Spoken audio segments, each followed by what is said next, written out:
It's a real privilege for me today and tomorrow to be able to share a couple of thoughts for the day as part of the series that you as a church in Frinton Free are just being able to reflect upon during this time of isolation for many of you, with the challenges and the devastation that coronavirus is bringing. But we are people of hope, and that's the great news of the Easter message.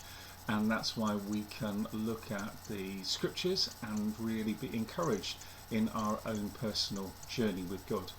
So I want to read, you may remember that Ali and I last November looked at Remember Who You Are, Our True Identity in Christ. So I want to read some of those verses, just going back to remind us of the things that we were encouraged to reflect on back then, and the same truths for us today.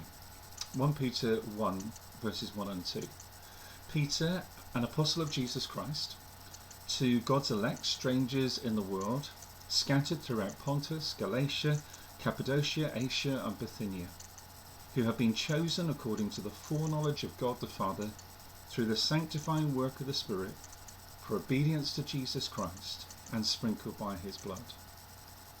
Peter was writing as an apostle to a group of Christians who were struggling. They were under persecution. They were feeling isolated in following their faith.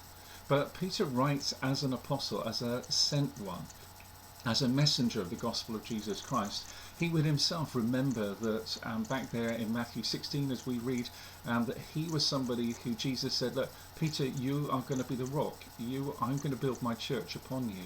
So Peter knew from very early on something of the calling that God had placed on his life.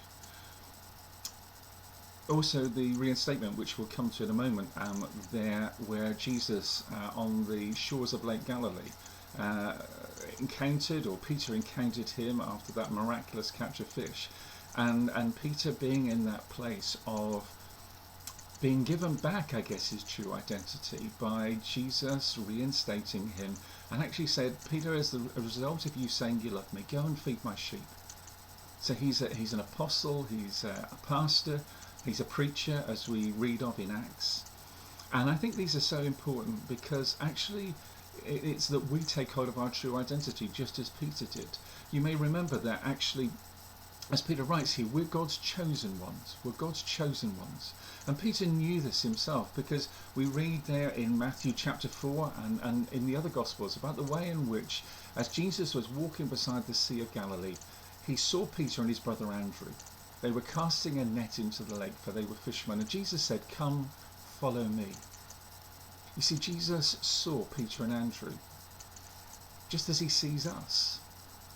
And he called them to follow him, just as he's called us to follow him. So God sees us and he chooses us. We didn't choose him. He chose us. As John says in his Gospel, John 15 verse 16, you did not choose me, but I chose you.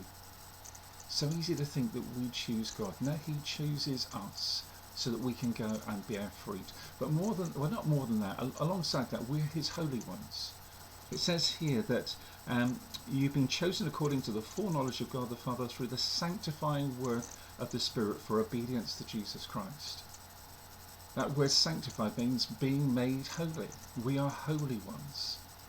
And this is possible, as we've been thinking this past weekend, through Jesus, his blood shed for us, the punishment he took upon himself. As Peter says in 1 Peter 3:18, Christ died for sins, the righteous for the unrighteous, to bring us to God. So let's be encouraged today as God's chosen ones, as God's holy ones, to stand in our true identity and seek to encourage each other to do the same. Bless you.